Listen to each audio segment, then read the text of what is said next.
You're listening to a proud member of the FightFans Radio Network.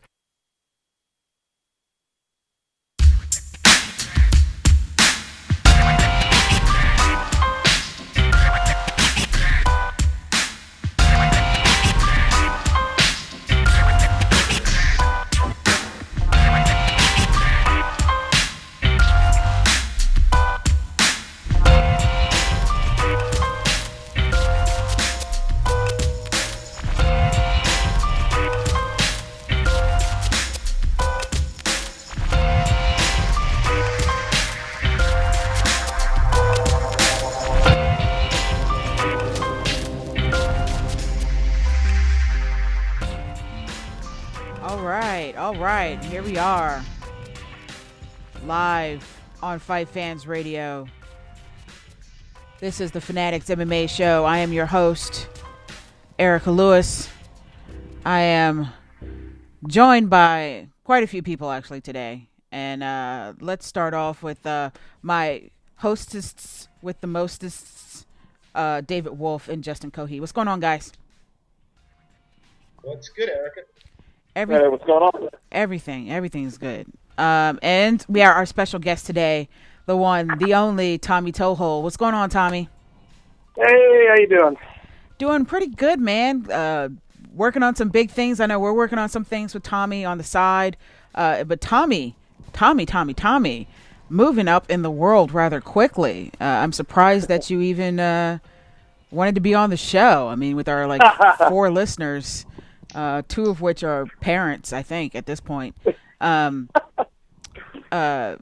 appreciate you coming on the show, man. Let's talk about your, we waited for weeks. I knew that something big was happening. You told me something big was happening with Tommy Toehold show. You couldn't say anything. It felt like forever before you were able to actually let the cat out of the bag. And now Tommy Toehold show is on Crave Online, which is pretty fucking huge. So tell us a little bit about that. Tell us about how they even approached you in the beginning, and maybe touch base on whether it was something you had to think about or whether you just jumped on it off the bat. So I'm with Crave now, and my shows go on there first, and then like a week later it would go on my YouTube or whatever. So yeah, I'm working with Crave, and the way they approached me, it was actually through Bruce Buffer. Actually, I have to thank Bruce Buffer for this whole thing, because it wouldn't have happened without him. I was contacting him via social media, and then we started having some conversations, and he works with Crave as well, so he was interested in maybe helping me get my show just more audience through Crave, and that kind of kickstarted the process. And as far as wondering if I should do it or not, when Bruce Buffer gives you a call, it's kind of, I wasn't going to say no. I thought that was a great opportunity. So it took some time to get the whole thing hashed out and work together, and it was killing me because I wanted to tell everybody I knew, but I couldn't really say anything until it was done. And now it's finally going. We're 2 weeks in, and I'm super excited about it. We're excited for you. I'm genuinely excited for you, and this is a huge move. So the day of the show has moved, hasn't it? It is now Thursdays, right? Well, that was just because the first day was we were still trying to work out the kinks. It's still going to be Wednesday. It's just that the first time there we were struggling to get it up and running. But yeah, it's Wednesdays. So I'm going to link to it from all of my social media every time a new one comes out. And actually, I've started doing a few other things too. So on Fridays, I do a Q&A. It's called Tommy's Sack, and that comes out every Friday now. And then on Tuesdays, I'm doing a kind of a preview show kind of thing. Like last week, I ran a trailer, and then this week I'm going to do something different. So there's actually going to be more content on my YouTube, and then a week later, you'll get the episode that was on Crave on my YouTube. So if you're a subscriber to my YouTube, still subscribe, because there's going to be plenty of content on there. And yeah, so there's way more Tommy Toehold now than there's ever been. So I'm busy as heck, but I'm happy about it. So do you work a full-time job? I mean, other than being the baddest man on the internet, that I think that's a pretty big job right there. But you have all of this work that you're doing. At some point, is Tommy Toehold just going to be everything and anything that you do? I mean, 24/7, you'll be Tommy Toehold? Yeah, well, it's one of those things where it started off as kind of like a hobby on the side, and then the more and more I do it, I'm like, okay, well, let's start over more and more times. I do have other stuff, but it's kind of, I have a schedule that it lends itself to me being able to do this kind of stuff. So right now it's okay, but I think eventually, if this gets bigger and it keeps heading in the direction it looks like it's heading, this will probably be my only thing that I do, which would be freaking awesome because it's a lot of fun doing it. So yeah, I'm hoping that's where it ends up eventually. That's pretty badass. I mean, I can probably speak for a lot of MMA fans out there. That is kind of the dream job. Even besides fans, I know the couple of writers that have a show, the Untethered guys. I know two of them at least have regular full-time jobs that they have to work in conjunction with being MMA reporters and in conjunction with doing the podcast. So the dream, you are living the dream. How the hell did you live the dream that quickly? Because you really, Tommy Toehold had a year ago didn't even exist, right? No, it's only been about 22 weeks, so it's not even been half a year. It was one of those things where I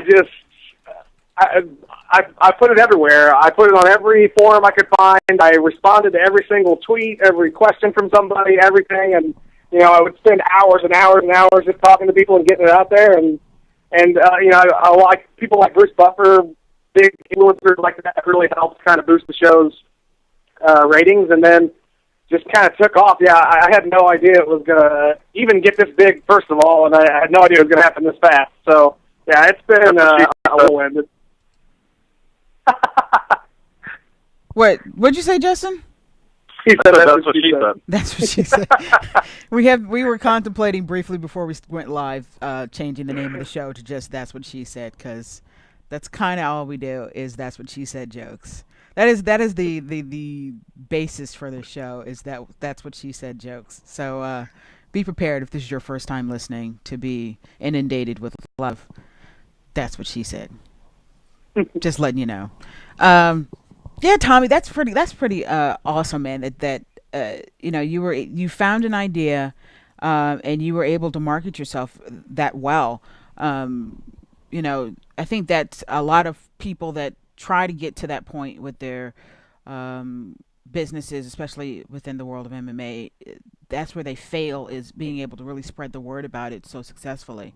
And part of that is also that we talked about this the first time you came on the show, is that you keep the Tommy Toehold show short, sweet, and to the point, and extremely entertaining. And you're not investing any more than 5 minutes of your day, if that. And that's going on YouTube and figuring out where the hell to go. So real quick before we move on, Tommy, just plug everything for Tommy Toehold. Where can they find the new stuff? Where can they find your channel, and how can they contact you on Twitter and Facebook? So on Facebook, it's facebook.com/Tommy Toehold, and I'm active. I'm on there every day. Twitter is @Tommy Toehold. That's definitely the best way to contact me if you want to talk to me about anything, because I always respond to tweets. My YouTube is youtube.com/Tommy Toehold, and on my channel page, you will find links to the newest episodes that are on Crave. But if you want to find them on Crave specifically, you go to craveonline.com/sports. And if you go there on like the Wednesday that I post the show, it'll be right there on the front page, probably as soon as you open it up. But if it's not, or you're having trouble finding it, go to my YouTube page and you'll find it there, no problem. So awesome. Thank you so much, Tommy. All right. So with the help of our esteemed guest here, we are going to attempt to actually make a prediction for weekend's UFC on Fox 4 show. And all of our predictions are sponsored exclusively by Finishal's Fantasy Fight League. You can find them on the web, fantasymmaworld.com. You can find them on Twitter @FF Fight League. And you can enter... Say what? There's a super secret countdown show actually on Fox last week. Was there? Oh yeah, that's right. The Road to the Octagon, wasn't it? Wasn't that what it was called? No promotion for it at all. Yeah, that is what it was called, and no promotion. I don't understand this. Yeah, it's frustrating as a fan. I don't understand the relationship there. Yeah, the no relationship promotion from either side, actually. UFC didn't say anything. Fox certainly didn't say anything. They just aired it. I would think you'd want people to tune into the countdown show, or whatever they called it, Road to the Octagon. I mean, whatever. Maybe they don't. Maybe that's the whole plan. Maybe it's like opposite day or something. There's some type of bizarro world going on. Shit. Did you catch it, Justin? I don't know. Did you catch this Road to the Octagon? I knew about it because I saw it on Twitter. But again, I just watched the Brandon parts. Of course. Yeah, seriously. Like I was like Bader. Half of it was Brandon and Shogun, and I skipped Shogun, and then the other half was Machida Bader, and I just skipped all of it. Who gives a shit about that fight?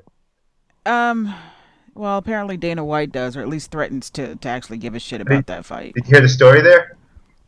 Fox is the one that really pushed them to make this like a title. Yeah, I mean, and it's this weird. I mean, we talk about it all the time. We talk about this Fox relationship all the time, and it's true that this relationship kind of. It's already starting to sour before it's even really starting to, even really beginning. It's like a lesbian relationship. They met each other, they moved in together, and now they already hate each other. And it hasn't even been a year into the relationship. That's a lesbian relationship? Yeah, man, you can be straight for that. Well, let me tell you something. That's a typical human relationship. Let me tell you something. Second date, every lesbian has her U-Haul with her. I'm telling you that right now. I've moved in with more women. It's ridiculous. Anyway. It's so true and so sad. Fuck Chick-fil-A. Oh yes, by the way, fuck Chick-fil-A and their tasty ass fucking sandwiches. I know, their goddamn sandwich is so damn good, and they have to have a dumbass president or owner or whatever. Yeah, and now that we're digressing from the actual conversation, there's a guy that I'm friends with on Facebook who posted up something about that, about everybody's blowing it out of proportion. It's just chicken and. They're Americans and they have the right to express themselves. And you know what? Fuck you too. Because as an American, it's also my right to say, you know what, Chick-fil-A? Go fuck yourself. And it's not just the president. They've donated money in the company's name to those family organizations. Yeah. Family organizations. We wouldn't be having this conversation if they were donating money to like some sort of Aryan nation, but. Exactly. But because it's. Because it's this. They have a Celebrate Chick-fil-A Day. It's a little disheartening. And apparently they had record sales. America, I kind of hate you, just a little bit, just as much as you. They had some I think some gay and lesbian groups had some sort of gay and lesbian kiss day in front of Chick-fil-A today though, which I thought was pretty funny. Here's the thing. That's the thing that's kind of weird. It's like, remember when gas prices are still astronomical, but remember when they were really like going up 10 cents every day and people were like, don't go to Exxon on Friday the 13th to show them, it has absolutely no impact on them whatsoever. You not buying gas for one day, Exxon could give a fuck. Because you know what? The next day you need to buy gas for your goddamn car. So, whatever, going to Chick-fil-A and having a bunch of homos kiss on the front lawn is cute and whatnot, but the people who actually work at Chick-fil-A could really give a damn. I mean, do you really think that the people getting paid $8 an hour give a shit that there's a bunch of gay people outside? I mean, I don't know. Maybe some people that might, ruin their appetite. It might ruin some people's appetite, but you know what? Did you see Jon Stewart last night? No. Did a great little segment about how these people are all eating cock. Oh, Jon Stewart. Great juicy cock. It really is, and it is the cream falling all over. It is spiced to perfection. It was excellent. It was vintage Stewart. It is. It's just okay. And now we got all political and bullshit on here. We just lost, I think, 3 or 4 viewers right there. I haven't said anything racist against Asian people though, so we're doing pretty good so far. I don't know. Me mentioning that, is that slightly racist, or is it okay for me to even? Well, it's like you're prepping people. It's like, oh, guys, get ready. I'm going to say something. It's a little self-congratulatory that you've manage to go 15 minutes without insulting Asians. Yeah, I don't know how I managed to do that every week, and I literally have. There was a point in my life where I wanted to be Japanese so bad it was pretty sad. I was one of those Japanese animation freaks who thought that I could learn Japanese from actually watching, like. At least you didn't want to be like in anime itself. Like, no. You wanted to be a person. Yes, no. Sounds a little. I was not trying to marry. You move to Japan and then become Japanese. I mean, but that only makes me a Japanese citizen. I wanted to be like the real McCoy, man. All you Japanese animation freaks out there know what I'm talking about. All of us went through it at one point. If you're going to be Japanese, just don't be a fighter in UFC. Exactly. And full circle back to UFC on Fox 4. So there's been a lack of promotion still. Again, I think once the football season starts up, I think there'll probably be a little bit more promotion going on. But you know what? When I went to an Orioles game a few weeks ago, and they were showing it there. They had on the little the video board that they have. They were showing the commercials for it there. I guess the game was being broadcast on Fox, and they showed it at least 2 or 3 times while I was there.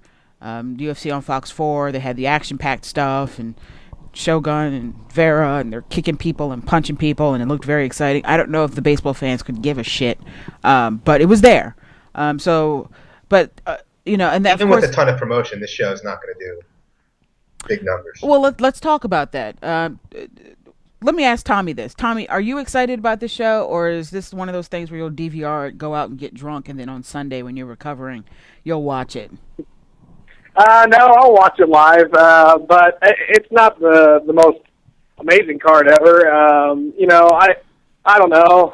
You're right. I mean, there hasn't really been a lot of promotion, and I don't think there's a lot of interest in it. But I don't know. I mean, I definitely will watch it just because, I'm a hardcore fan. But as far as, like, just the average fan, like, I have, like, my brother or, like, some of my friends, they'll be doing something else. Like, they don't really care about that. So yeah, I don't know. I don't really see just the average fan really thinking it's that great of a card.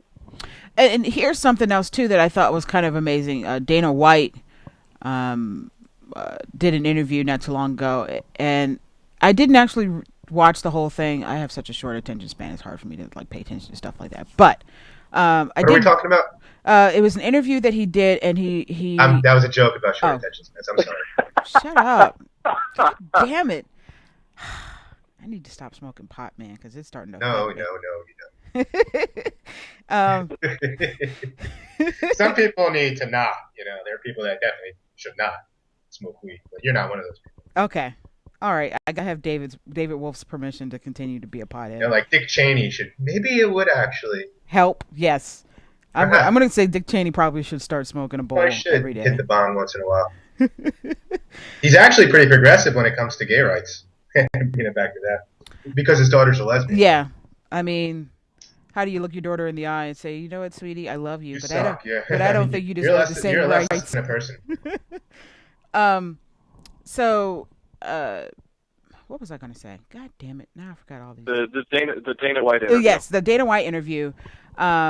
He said some of the most asinine things. He didn't think the Olympics were going to be the big deal that they are, because I mean that's obviously going to be an issue with this Fox show. It's going on the same time as the Olympics, and White was quoted as saying something. It'll be bigger than the Olympics one day. Saying something along the lines of, the Olympics were really, I didn't expect them to be this big of a deal. It's the fucking Olympics, dude. Yeah, but it's sort of. I think they're record-setting numbers at this point. It is. It's definitely record-setting. I wonder why it was foreseeable. But why that is. Why it's why this. The Olympics it's legitimate competition is going to hurt it. Yeah, I agree. I think that people not knowing about it's going to hurt it, and not having the most attractive fights, it's going to hurt it. I mean, I think Dana White it did eventually say that he said we know we're going into Saturday with some legitimate competition on other channels. So I think he at least acknowledged it. I think he originally kind of did some shit. It was like, oh, we don't, the Olympics, who cares? But then I think he kind of changed it. A different audience for the Olympics. Well, I think he just kind of changed his tune, which was kind of his theme for the week. So. Goddamn. Yeah, didn't he just claim he doesn't respond to internet comments and then how many times did he flip flop on? Well, Vera against Shogun will be a title eliminator. There's a backlash. Like, that wasn't foreseeable. There'd be a backlash. Of course, there's going to be a backlash. And then he says, okay, whoever's the most impressive of those 4 fighters. Fucking Dana White. I am really I never really disliked Dana White until recently. His whole aura is just not jiving with me right now. It's just kind of He's just a prick. I mean, there's no other way to put it. He's like he's an egomaniac. He never thinks he's wrong. He doesn't, he'd rather listen to himself and other yes men around him than what the fans and the numbers are telling him. He's just turning his back to the people that got him in the UFC to where they are. So I mean, this is why a lot of people say Dana White is, he's a bit of a character. So it's it's nice to have someone like that at the head, because it makes him he's very identifiable. But at the same time, he's such a prick that he's kind of turning people off at this point. Yeah, he really is. And we've been talking about it for years that Dana White should not be the face of the UFC, and I think it's become even more abundantly clear that's exactly what needs to happen. Is they need to have Randy Couture step his old ass up and be the face of the UFC or something. I don't know. Find a retired fighter. I don't know. I'd even take Stephen Bonner or I wouldn't take Forrest Griffin. He's too unpredictable. He might just not have an interview for no fucking reason. Cry. He might cry. Then he'll make a rape joke. And then make a rape joke. But I don't know. Something needs to happen, and it needs to happen quick. All right, let's talk about the this card overall. I don't think it's a bad card. Is it UFC on Fox material? Like we keep saying, they haven't really defined what their relationship is. So I don't even know if we can say it's not a UFC on Fox card, because they've kind of been all over that damn place since they've started. So they really need to, first and foremost, figure out what the fuck these UFC on Fox cards are supposed to be. What exactly is supposed to be showcased on these Fox cards? And there's some talk that John Jones is going to fight one of these guys on the next Fox show. That needs to happen. I think it really needs to happen. I think that would be very, very good idea. And it's not, and I also, another thing, we haven't even got to our predictions yet. I'm just going on all kinds of tangents, and I apologize. But anyway, John Jones is not a name yet. Lots of MMA fans know who he is, but nobody else knows who the fuck he is. This is what this Fox card should be for. We have this extremely dominant young champion. You need to see him in action, and then you need to buy our pay-per-views when he's on there, and that's what needs to happen. Like, they had a hard time doing that with the Nate Diaz, but I don't know if that was necessarily. I think that was more so the lack of promotion than anything else. But if they do some good pairings of fights, which we know they can do, they're reluctant to give them up because their pay-per-views have been sucking ass lately. How about cutting those bitches in half? I'm tired of there being 3 and 4 goddamn pay-per-views. It seems like every month. But what I like about the idea of putting Jones, it may not be Jones because he's fighting Henderson, but I think most of us are probably picking Jones to beat Dan Henderson. But if he's supposed to fight one of these 4 guys that are fighting tomorrow night, those are 4 guys that we've seen John Jones walk through already. So the idea of trying to sell that on pay-per-view would be extremely difficult. But, if you go ahead and transfer to a free show on Fox, you've got a title fight, you've got, probably one of the more dominant guys you've seen in a long time. I think that'll do a lot better on Fox. Exactly. Right. Because there's no point trying to... I was going to say, there's also talk that Kane against JDS could be on that show. And both those fights could be on that show. So I think the next show is going to be pretty big, one way or the other. I'm down. Well, definitely. I'm down. I'm down for whatever. Those are 2 fights, and for the reasons Justin mentioned. John Jones, he maybe he'll do the 500,000 he's been doing with everyone, but it could do a little less than that. And Kane JDS, I don't think it's going to do huge numbers on pay-per-view. So putting either or both those fights on Fox, I think it's a really good idea. Yeah, exactly. All right, so starting off this UFC on Fox show, the preliminaries will be on Fuel Television, or as David likes to call it, Full Television. Full TV. Starting at 5 p.m. Eastern time. They 7 years of this shit. They really should just start streaming the fights on the Fuel website. I mean, for people who don't have Fuel and may actually still want to watch these fights, that would be smart. But again, that would be smart, so why do that?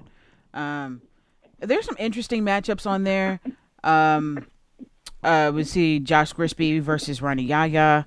That might be an interesting fight. Phil Davis makes his return on the preliminaries, and he's fighting Wagner Prado. That's a strange freaking matchup. Right? Like, Phil just fought Rashad. Granted, he lost the 5-round fight, but that's really a strange matchup. Yeah. Wasn't Prado a late replacement, though? Because he was eventually, I believe he was supposed to fight Chad Griggs. That's a matchup as well. Yeah, Phil was looking at a title shot with a win over Rashad, and now he's delegated to fighting. I'm sure it's decent competition, but it's definitely not. Just a little surprising. I think it goes to show what we've talked about over the past couple of weeks of, the state of the light heavyweight division when you've got Bader, Machida, Vera, and Shogun at the top of the card. There's not a whole lot left for Phil Davis to fight, especially when Glover Teixeira and Rampage are already lined up. James Tahuna just fought.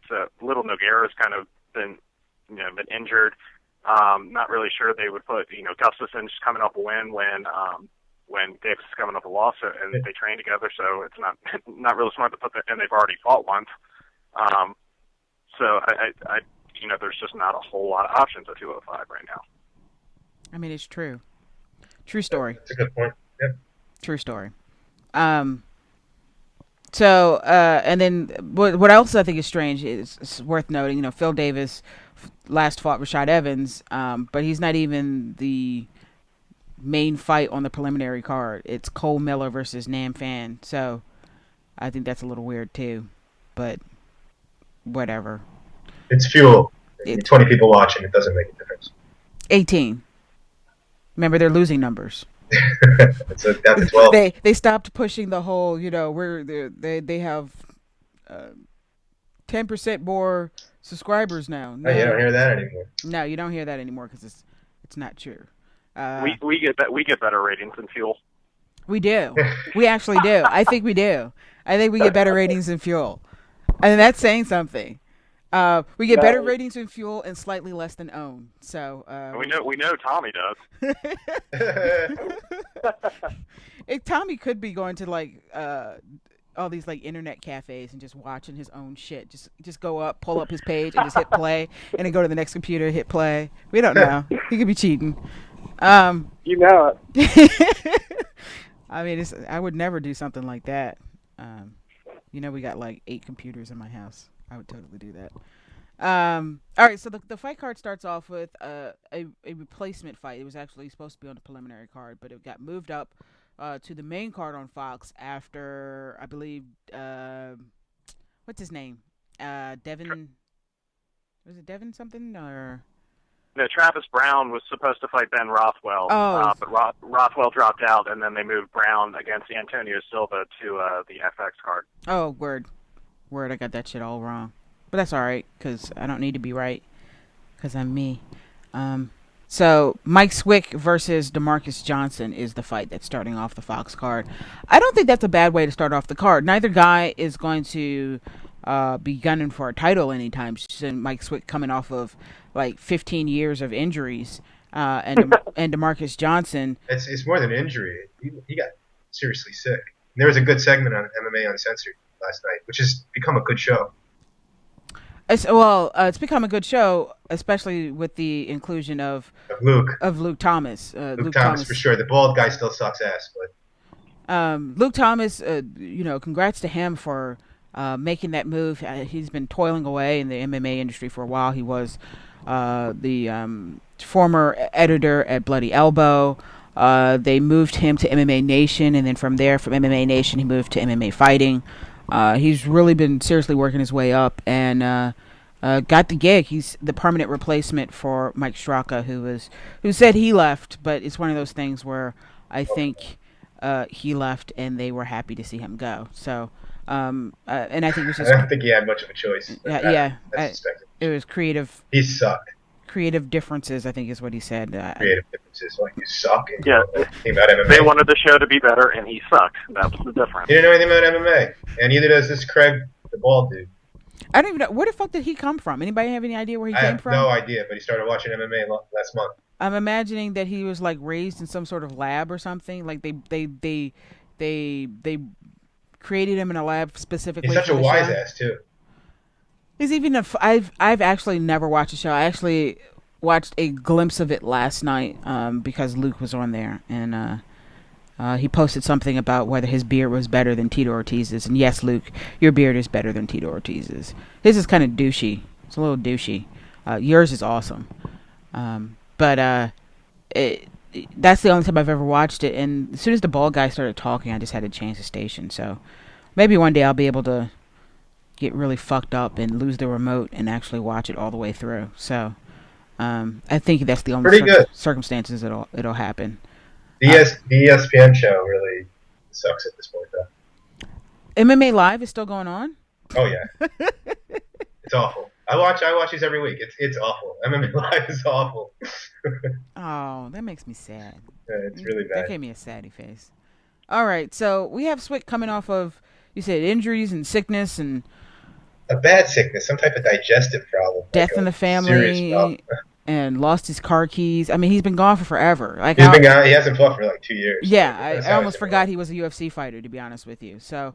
Yeah, the last time he fought was what, UFC 109 against like Paulo Thiago or something. Was that it? I don't. I'm looking it up right now. UFC 109. Yep. Wow.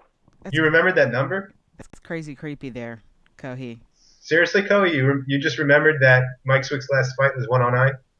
Yeah, because it was actually supposed to be Paulo Thiago versus in a rematch because their first fight was so fluky, but Koscheck dropped out and they put in Swick as a replacement, another AKA fighter. You're not Rain Man. You are just, it's creepy, man. I swear I'm not reading that. The only thing I have up on my iPad right now is tomorrow night's fight card. Oh, word, man. How the hell did you remember that Mike Swick last fought at 109? That is creepy. I don't smoke weed. If I dropped toothpicks, could you count them? Say that again? I said if I dropped a bunch of toothpicks, could you count them without actually counting them? Yeah, I bet he could. Definitely 462 toothpicks. Definitely UFC 109. 109. That's fucking crazy. So, all right. So Swick, before all of these injuries and broken legs and getting lost in another country, you know, he was actually on his way up at one point. He fought come on, Justin. Dan Hardy. He fought Dan Hardy. I don't remember which card it was. What UFC? Go ahead. Dan Hardy was at 105. Might have been because Dan Hardy, when he won that fight, that's when he got the title shot against George. Yeah, because they were in England. That was Vera versus Couture as the headliner. Jesus Christ, man! Definitely. That's right. That's absurd. That is creepy as shit. I can't even tell you what John Jones last fought.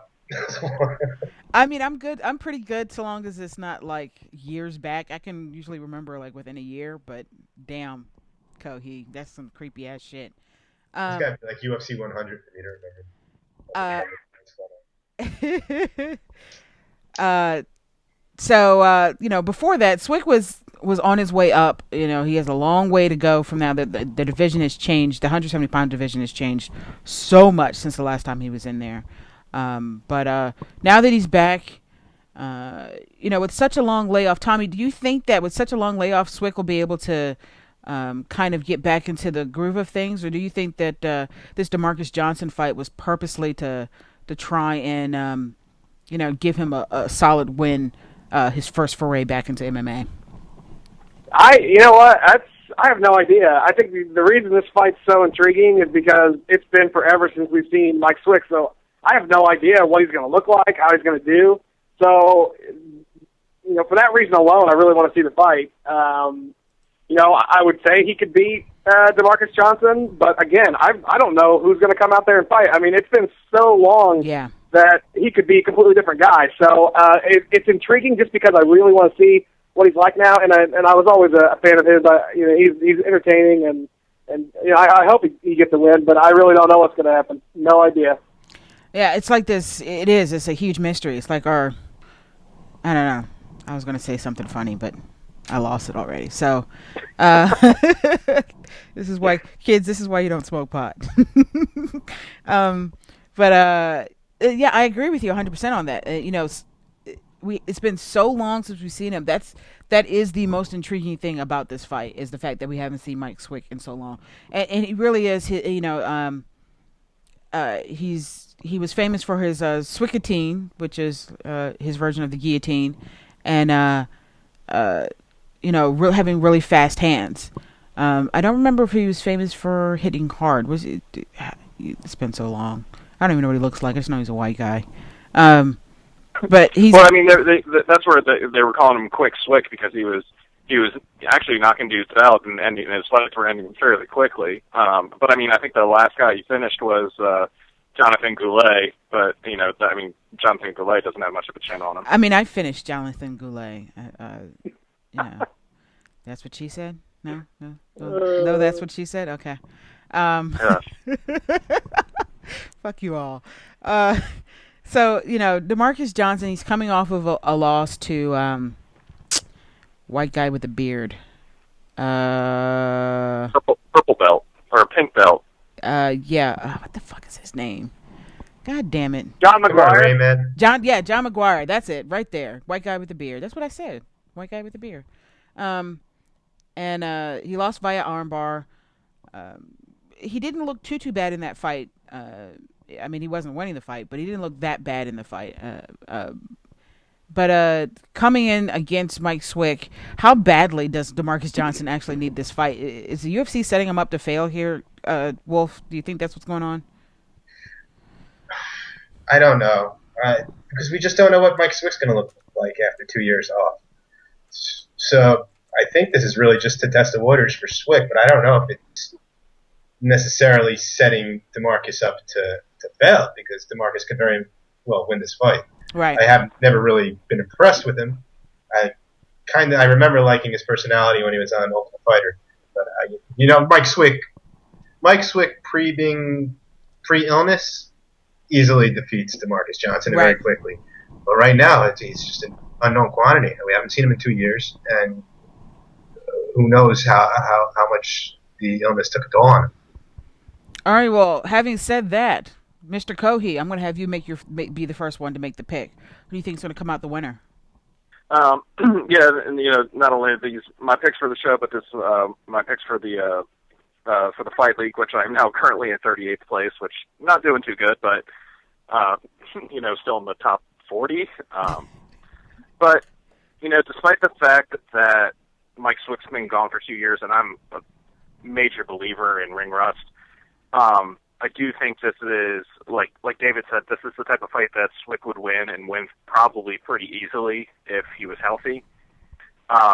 Swick's been gone for a long time. They've, misdiagnosed his illness for a long time, finally figured out what's going on, so hopefully he's gotten his diet right and it's being treated correctly. As soon as he gets in the cage, he could easily freeze up and get knocked out, but I think even Swick on a bad day wins the decision over DeMarcus Johnson. Fair enough. Timmy, what's your prediction for this one? Yeah, you got to go with Swick. If he's what he was before he had to leave, I would say he would win the fight. So I'm going to go ahead and assume that he's going to be back in full form. So yeah, I would say he wins. What do you think, David? Do you think that the ring rust, even with the ring rust, that he's still a better fighter than DeMarcus Johnson? I don't know, but I'm going to go with Dave's choice as well, and take him. Take Mike Swick. All right. So quick Swick. Fight finish. Wow. I feel like I don't know. I'm really torn. I mean, you guys came up with some really good reasons why perhaps Swick won't have his best performance here, but Johnson he's not even a middle of the pack fighter. He's definitely towards the bottom. 170 is or stacked division. I mean, it has a lot of people in there, I should say. But I don't know. Will ring rust be an issue? Does anybody think ring rust will be an issue? I do, but I was just saying that, like David said, Swick in his prime when he was healthy probably would finish Johnson fairly quickly. I say that because of the ring rust will be a factor. He won't get the finish, but he'll still win by a decision. All right, so we're all gonna go pick I'm gonna pick Swick, and everybody pick Swick. Pick Swick. We're picking Swick, and we're going with Quick. And Swick. nobody picked poor Mr. Johnson. Darkness. Oh yeah, hold on. My computer's acting funny. Hey, who do we have on the line? Hey, this is Joe. Is this Gracie? No, this is Erica. We're on the air, man. What's up? What's going on? I was calling in with a prediction or two, if I could. Absolutely. Joe from Fantasy MMA World. What's going on, Joe from Fantasy MMA World? Everybody should know that he is from Finish Fantasy Fight League, and they're our official sponsors for our prediction segment. So all of us thus far have picked Swick for this first fight on tomorrow's UFC on Fox 4 card. Do you agree? Do you think that this ring rust, Swick has been gone for 2 years. Do you think that even with this ring rust, he is still a better fighter than DeMarcus Johnson, who fought rather recently? I'm going to actually go the other way on this one, guys. I'm going DeMarcus by a decision. Maybe a close one, but I think he's going to be able to pull it out. As far as the odds go with DeMarcus, I believe he's a slight underdog, but I'm going to stick with my gut on it.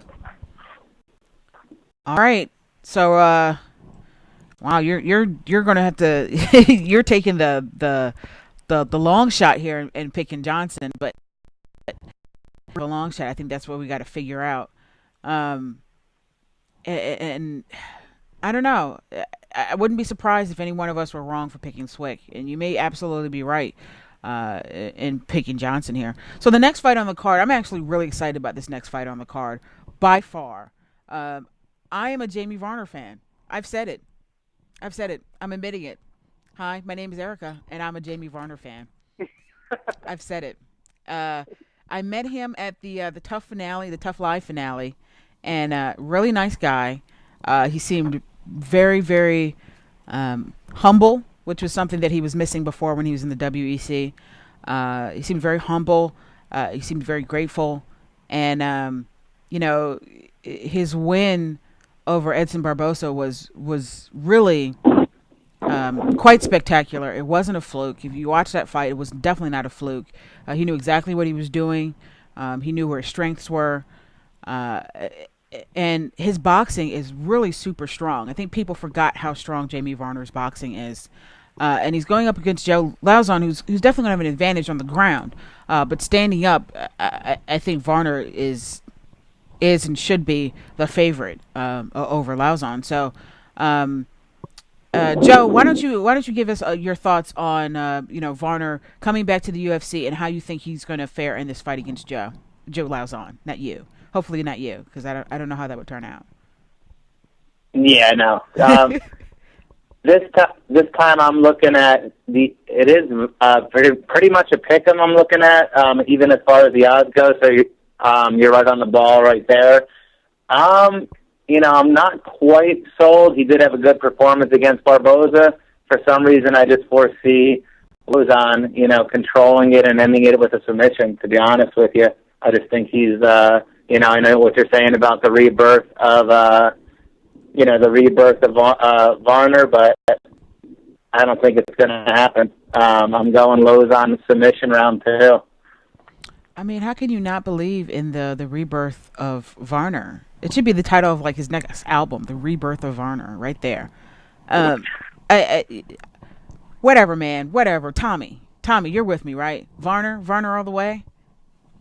Yeah, actually, I'm going to go ahead and believe the hype. That win over Barboza was freaking awesome. That was one of the coolest things I've seen in a long time. And I know, that's maybe not indicative of what he's done since it was kind of his first time back in a while and, whatever. But I think if he can keep it standing, and I think he'll be able to, I think he'll have a similar performance. So, yeah, I'm going to go ahead and pick Varner. Word. That's what I like to hear. All right. Give it to me, Kohi. Who you picking? Picking my boy Lozon. I agree really with what a lot of Joe had to say. I'm definitely expecting a second round submission. I do, give Varner all the credit in the world for coming in late notice and icing it and Barboza like he did in really impressive fashion. But at the same time, Varner was, this resurgence of Varner, I'm not exactly sure I buy into it. Wins over guys like Nate Jolly and Drew Fickett don't really impress me too much. And on top of that, he lost the fight to Dakota Cochran, which, Dakota Cochran may have just beat Joe Stevenson, but I don't think that really says much of anything. I think Lozon's stand-up is a bit underrated. I do think Varner does have the better hands, but I think Lozon can do enough to stay away from the power shots, do what he can to, dictate the pace, direct where the fight goes. And if it ends up on the mat, we've seen several times that, that Varner is susceptible to submissions, and, Lozon's is really slick on the ground, and I think he'll choke him out. All right, David. Come on, man. Great minds think alike, and I guess that's why we're both in about 60th place right now. I'm with you, Erica. I'm going to go with Varner. I think Justin made some good points, but I think Varner has superior stand-up and better wrestling. Lozon has the submissions. But I think Varner's going to – I don't think he'll stop Joe, but I'm going to go with Varner for the decision victory. That's right. We're picking Varner. Do you think that it'll be an exciting fight, though, David? You've said that you don't think these fights are that great on paper. Do you think that this... I said I don't think they're going to draw big ratings. Okay. I didn't think the last show would draw big ratings either. I thought they were excellent fights. This should be a good fight. I'm looking forward to it. Yeah, I think it is going to be a great fight. All right. As Tommy and I continue to pick the winners. All right, so the co-main event here, let's talk a little bit about this one. Lyoto Machida versus Ryan Bader. This fight could suck ass. This fight could suck ass. This fight could really, really suck Probably ass. Will. Ryan There's Bader. a chance it'll be good, but it's probably going to suck. Ryan Bader should be a little scared of Lyoto Machida, especially how fast he is and how hard he is to take down, which is what Ryan Bader is going to want to do. Lyoto Machida will be doing his normal playing, defense game and counter striking everything that Ryan Bader throws at him. I'm going to assume that Ryan Bader is going to throw a lot of jab, overhand right. That's just my prediction for his stand-up game. He might surprise me. I think you're giving him a little credit with the jab. Am I think it's just going to be overhand right. So, I'm sorry. And we have seen Machida get knocked out. That has happened. It is a possibility. But I'm just not sure Ryan Bader is the man to do that. Of course, another controversy about this particular fight, or the controversy, I should say.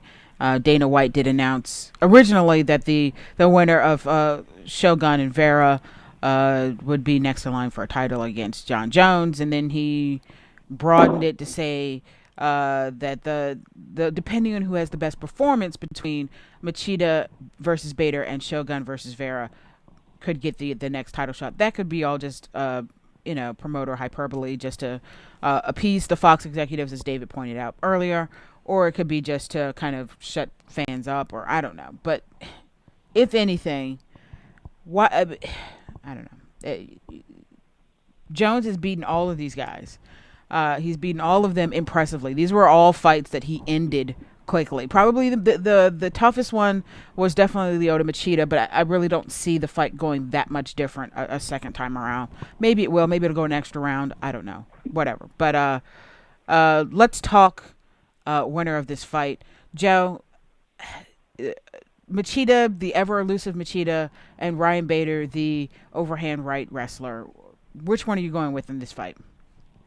This time I am right on board with you, Erica. I mean, his only chance to win is to either connect with one of those bombs or to effectively get Lyoto down. I mean, I do think a lot of people are underestimating Bader, including the odds makers, where, he is, a legitimate contender, but I really do think Lyoto will be able to, like you said, defend those takedowns, get in and out, and just, basically get his point shots and probably finish him with a knockout round 1 or 2. All right. That's what I'm talking about. And real quick before you give me your prediction for this one, Justin, with a loss here, where does Ryan Bader go? If that happens, let's just play Miss Cleo here for a second. Tell me now, what's going to happen if Ryan Bader should lose this fight? Sorry. If Ryan Bader loses this fight, he's going to be this generation's Vladimir Matyushenko.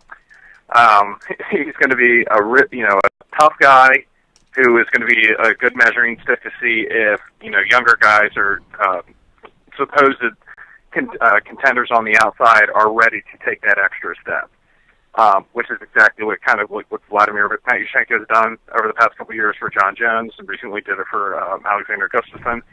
And I think that'll be the position for Bader. I think he might smoke some of the younger guys, but at the same time, he could easily get outstruck, submitted.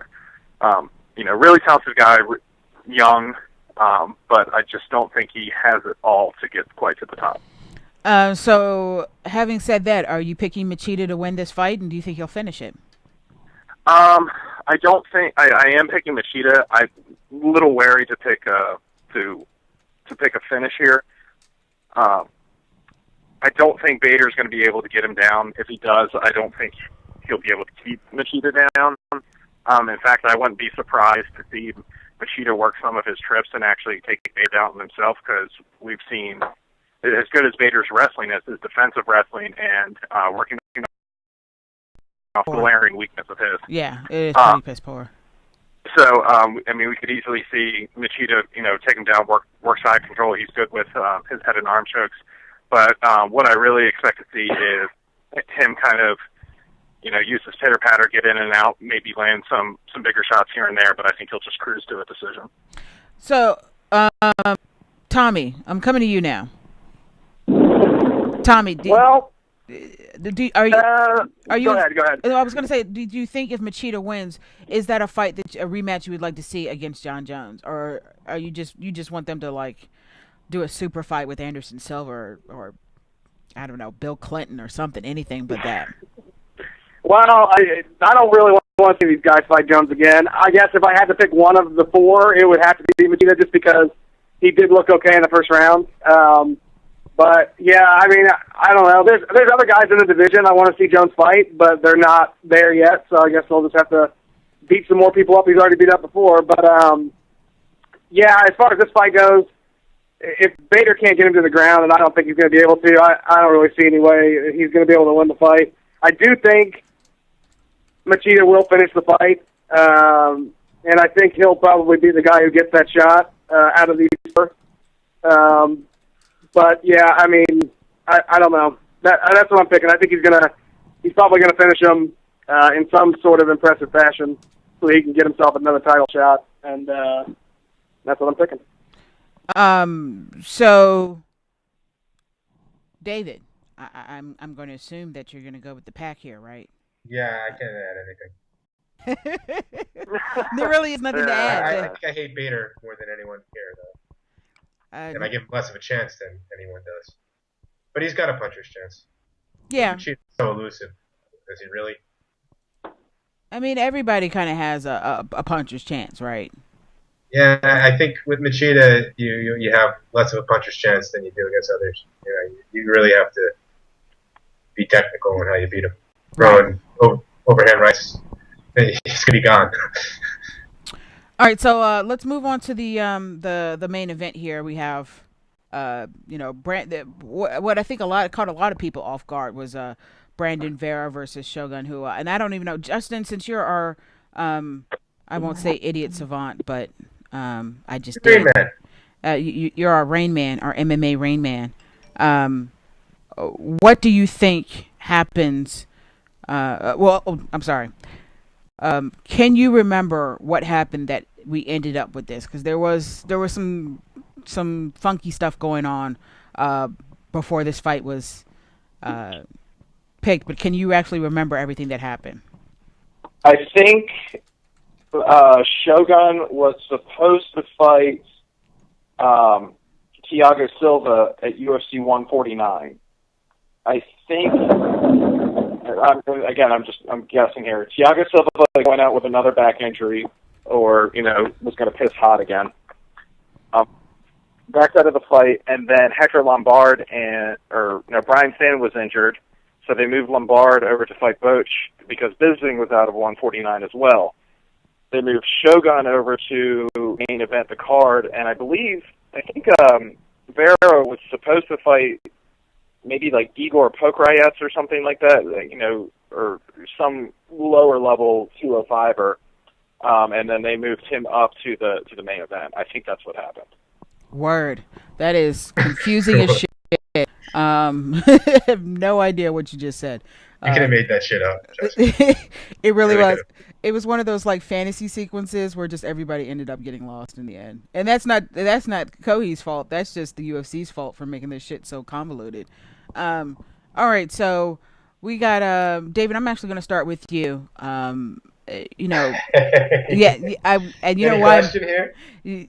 You know why I'm coming with you, but I know who you're picking.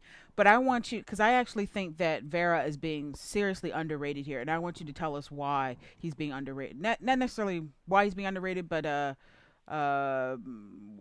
what do you think he brings to the table that people are not really thinking about?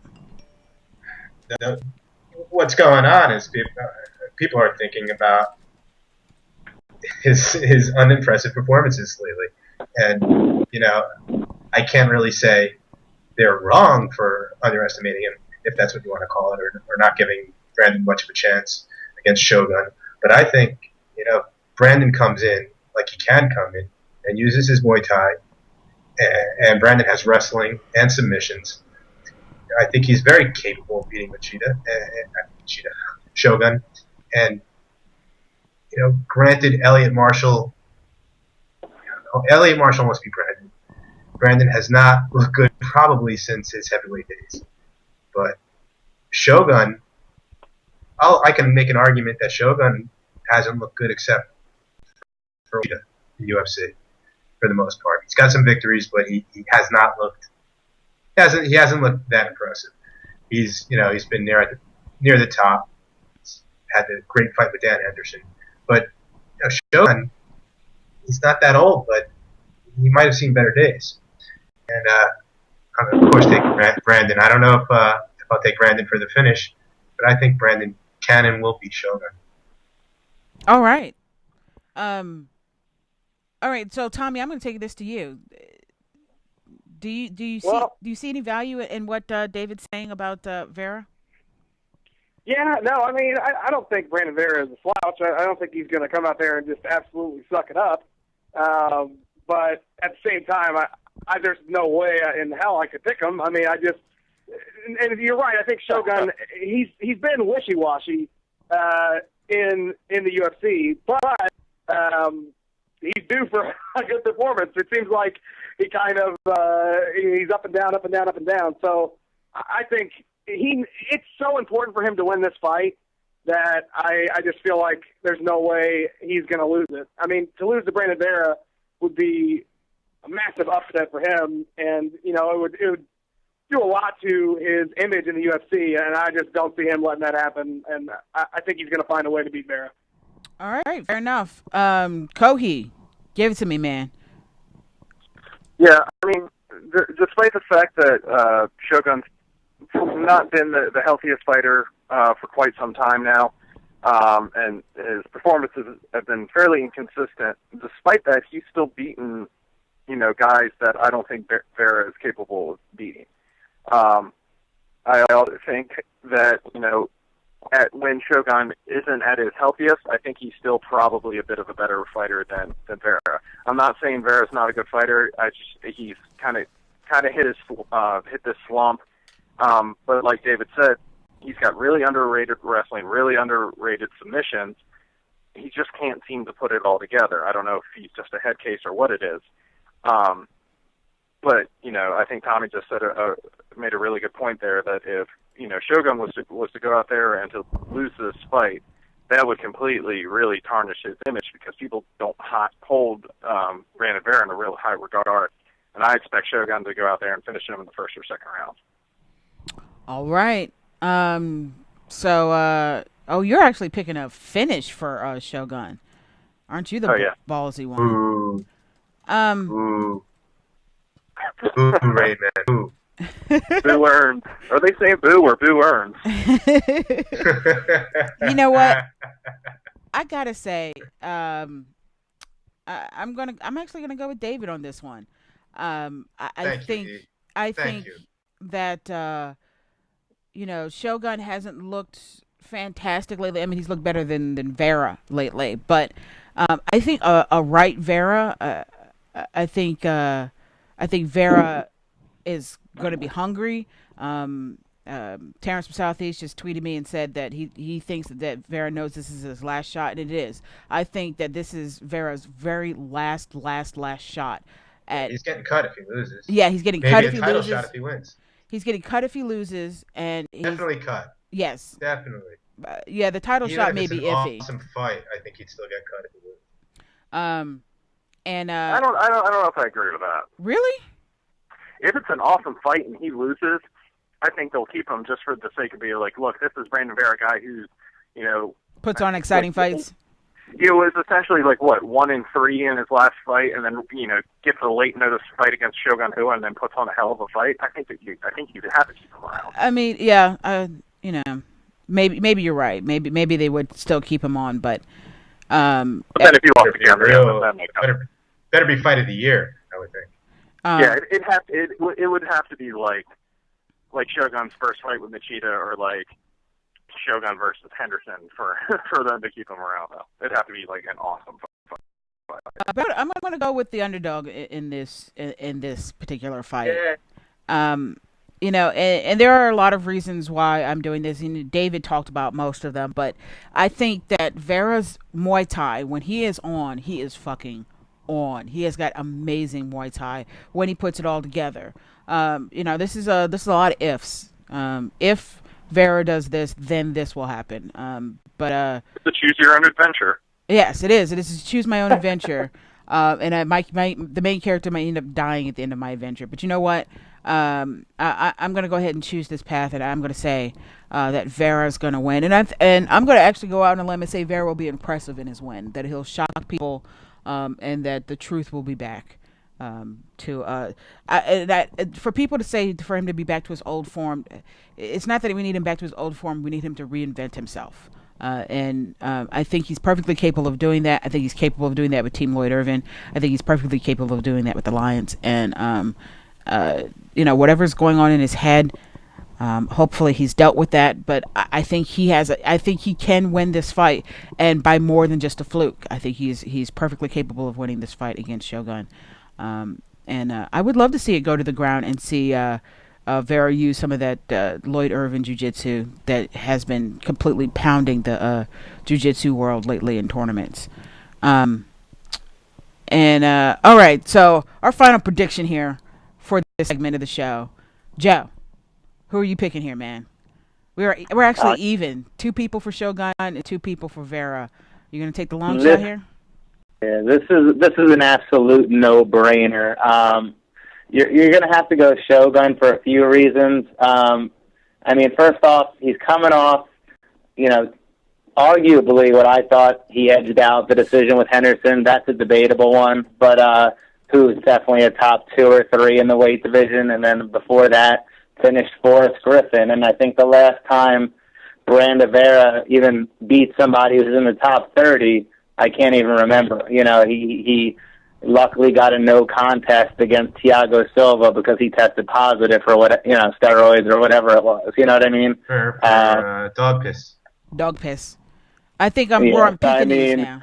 I just think there's no shot. I mean, I know you're saying his Muay Thai is his great equalizer, but I just can't see it getting to the judges. And I just think Shogun picks him apart. And another finish prediction with a TKO early in the fight. Oh, wowza. With a TKO early in the fight. I'm just going to say that's rude, Joe. I'm going to say that's real rude right there. But I just remembered something. Brandon Vera was supposed to fight James Tahuna, not Igor Pokrayev. Oh, okay. See? We knew Rain Man could figure it out. And that's why they brought Joey Beltran back to the UFC, because they needed a fill-in for James Tahuna. Right. Fair enough. Yep. That all makes sense. Yeah. It all comes together now. So, Joe, I've been giving out all your information, but go ahead and tell us a little bit more about the FantasyMMAworld.com, why people should come to FantasyMMAworld.com, and when the next season starts up. Yeah, I mean, there's a few leagues out there. It's a very unique concept. I mean, like you mentioned, usually, I mean, no other league is going to give you the prizes, not just the weekly ones, but the 2 trips to a UFC pay-per-view, airfare, hotel, the weekly prizes, some side games. The next season, we'll be starting up shortly in a couple. We only got about 3 cards left, I believe. The next season, first people that get in are entered to even win some more prizes, so get in there earlier. But yeah, just more prizes, more giveaways, and more games to play. So the last card for this one is going to be, I believe it's UFC 152. I'd have to double check the Benavidez one. Since they moved back to UFC on Fox 5, that's not going to make it on this season after all. So yeah, I mean, check out the website, fantasymma.com, and, if you have any questions, hit us up with an email, and we'll go from there. Excellent, man. Yes, and tell us a little bit about the new game. It's called Bracket Brawl. Tell us a little bit about that. Yeah, the unique concept behind that, it's going to be more of a team-type scenario. Dave, I don't know if he's been on the show before, but he's the main guy behind that game. So we are still ironing out the details. It's more about, how, what round the fight's going to be finished in. So we'll get I'll get the details, because I think we're tweaking it up a little bit to kind of, refine it a little more. So it's not set in stone yet, but we'll shoot you guys an email before the next show to keep everyone updated. Excellent, man. Thank you so much. And again, check them out on the web, FantasyMMAworld.com. Follow them on Twitter at FFFightLeague. You can also follow Joe, FFFL Joe, on Twitter. And you guys they're also on Facebook, so check them out on Facebook. And thanks again, Joe, and we'll talk to you for our next. It'd be great if you called in for our next prediction show. Yeah, thanks for having me, guys. I'll be sure to do my best. All right, man. To give you my later. All right. Okay, so that was Joe from Finish Those Fantasy Fight League checking up on us. I'm kidding, probably, maybe a little bit. But we got our predictions out. You can follow us on Twitter at FanAddicts MMA. And share your predictions with us for tomorrow night's card. And I think we did pretty well. I think I did pretty well. I don't know about the rest of you jokers, but I think you did good until the main event. I think I had some good picks. Please, whatever, man.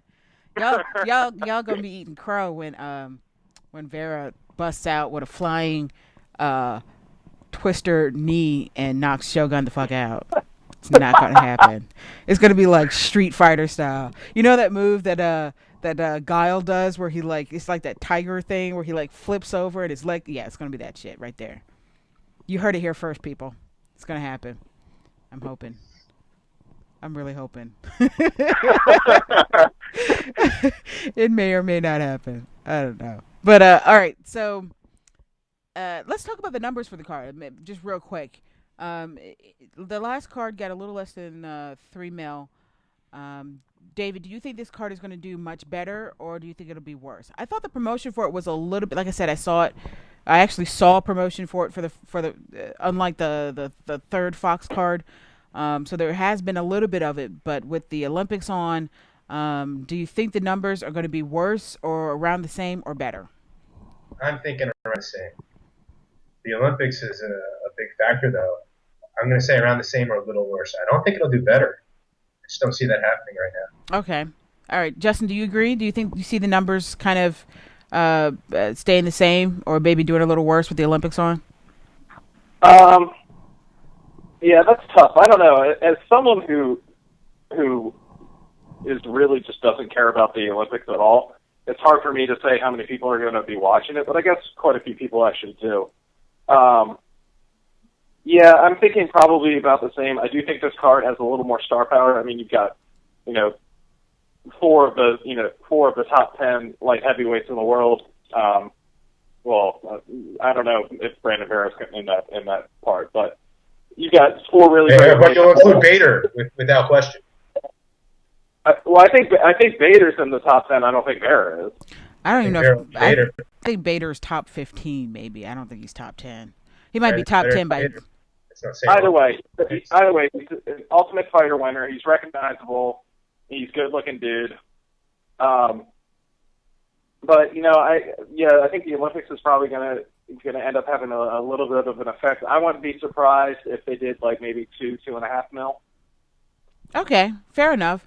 All right, so Tommy, I'm going to throw you something different. Have you been watching the Olympics at all?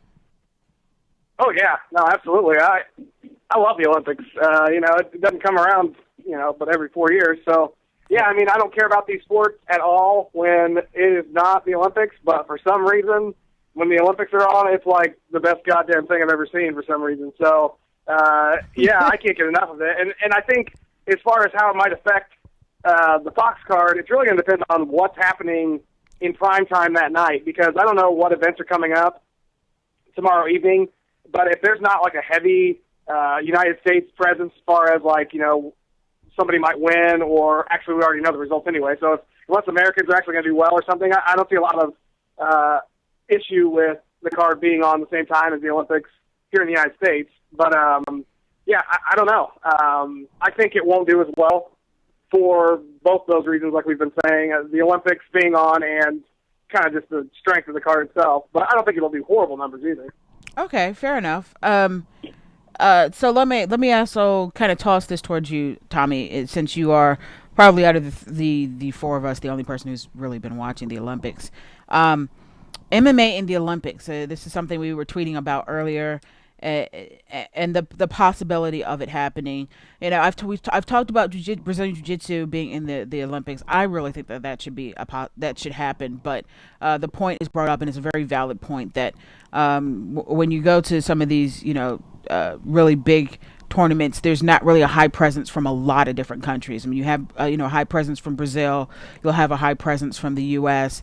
And a high presence from Canada, but other than that, there really aren't a lot of other countries that have jiu-jitsu, as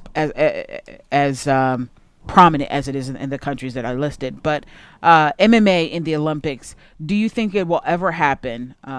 And under what circumstances do you think it would happen? I do think it could happen.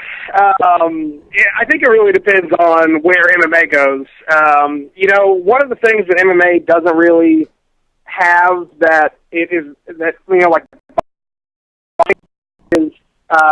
strong like amateur MMA.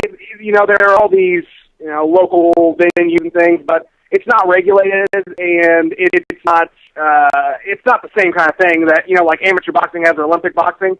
I think if MMA got to that point where they had an amateur program for fighting and it became a little bit more legitimized that way, I think you could then see something like that in the Olympics. As far as other countries not being involved as much, I don't know. I mean, I could see that being a little bit of an issue, but there's several other sports they've done in the past that, they didn't have a long run in the Olympics, but they went in there even though there weren't a lot of countries that were involved previously. So I definitely could see it, but it really depends on where MMA goes. It definitely wouldn't be any time in maybe the next Olympics or possibly the one after that, but I could definitely see at some point in the future it happening, yeah.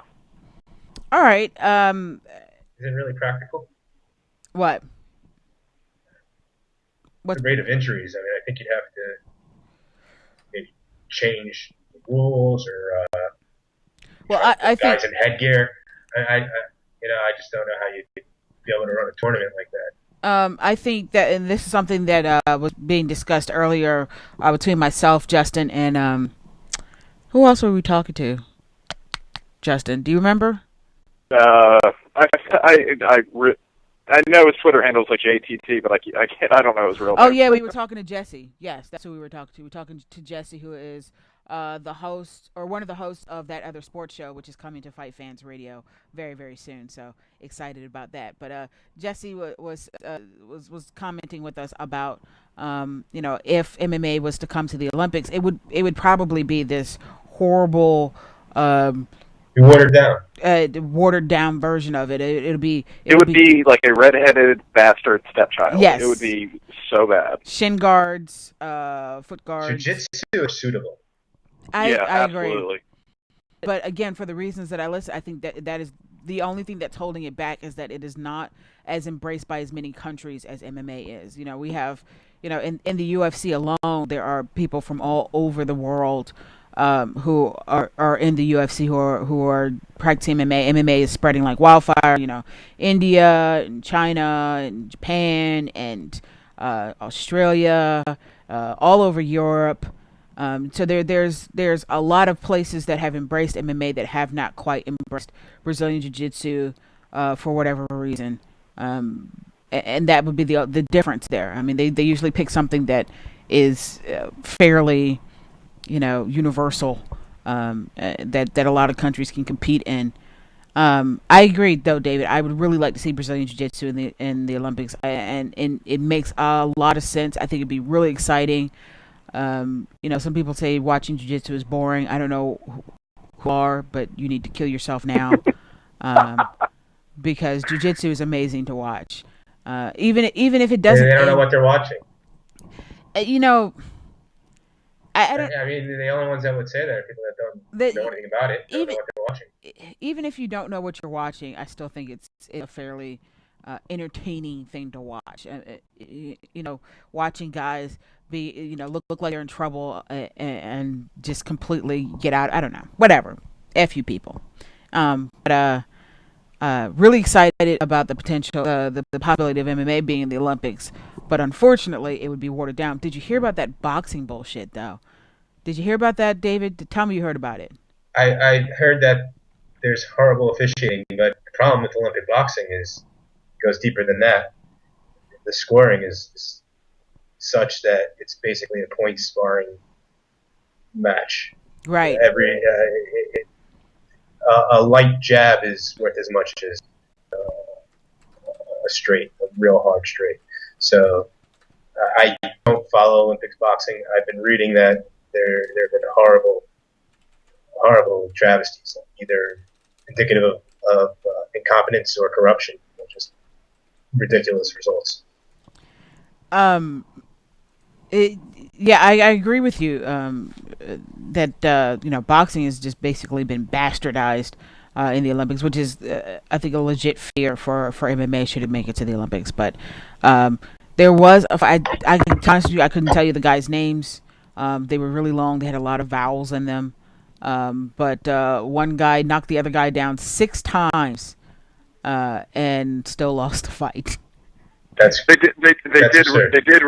reversed it. That decision. Yeah, they reversed the decision, but the fact that it was made to begin with is just that is ridiculous, ridiculous, beyond measure. That is just retarded. I don't know how that happens, but that's helmet retarded. Yeah, that is. And any of our special needs listeners, we apologize. It's okay. They don't get it. You're special. We're all special. God, we are awful, man. We are just.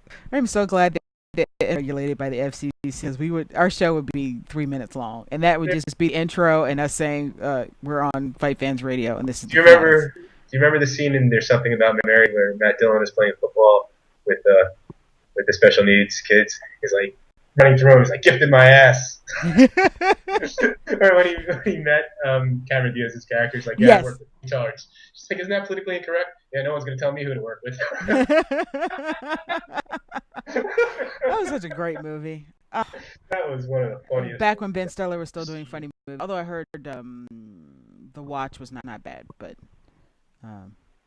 whatever. Okay. All right. There was something else that I wanted to bring up, and as usual, my brain is not cooperating with me right now. Interesting maps that were made. Justin. Oh, no, wait. That's what I want to talk about. Let's talk about Anderson Silva real quick. And the bitch that he is right now. I am not happy with him as a fighter. And Tommy, have you even done an episode about this this Nick Diaz? I mean, that if that's not Tommy Gold right there, Nick Diaz wanting to fight Anderson Silva. That is like the two favorite characters. Yeah, actually, this Wednesday's the show from 2 days ago was what it was. It was Nick and Anderson, and Nate came out and they beat up Anderson, and they beat up Steven Seagal. It was one of my favorite episodes. Okay, so I am obviously they beat up Steven Seagal. I am obviously going to watch that immediately because I am already laughing and I don't even know what happened. Like I'm already giggling. Tommy Toehold is his YouTube. Hey, how we doing, guys? I'm Tommy Toehold. Sorry, that's Tommy Toehold. Right. Sorry. That's awesome. Tommy, it's like you're on here twice. It's awesome. Yeah. Do you ever get weirded out listening to yourself? 'Cause, sometimes I find it hard to like go back and listen to our shows. But do you ever like watch your episodes and go, Christ? Because it's not my regular voice. For some reason, I don't mind hearing it. But like, if I'm listening to myself, like if I listen to this podcast again, I'll be like, God, I sound so fucking stupid. But if for some reason when it's not my voice, I'm like, oh well, that's not me, that's a character. So I can let it go and watch it again. That's fantastic. Can you do the Tommy Toehold voice right now? Yeah, I could. What do you want me to say? Just to do like a, hey, it's Tommy Toehold. Just do that. No, do it's Tommy Toehold on Fight Fans Radio. Fight Fans, it's Tommy Toehold on. Sorry, I get caught up sometimes. Let me try that one more time. All right. No. All right. What's up, Fight Fans? It's Tommy Toehold on Fight Fans Radio. Awesome. It can be challenging to talk that fast sometimes, and the way he talks, but That was awesome. That was absolutely fantastic. How often do you go on other shows and people are like, "Can you do the Tommy Toehold voice?" Pretty much any show I do, that's what they want. They want me to do voices, or they want me to do like a segment as Tommy or whatever and stuff like that. Yeah, can you do that now? Not off the fly, but if you gave me some time to prepare, I might be able to do that. The rest of the show you have to do as Tommy. No. Now I feel like a complete asshole for asking to do it. Oh, everyone asked me to do it. Dude, I am sorry. No, it's okay.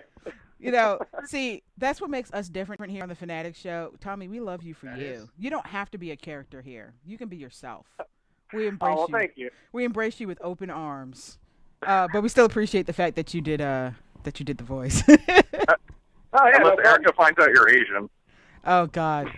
Please don't tell me you're Asian, Tommy, because I would feel bad. Because but it's not intentional. I don't like you guys thinking that I'm some sort of racist. I'm not a racist.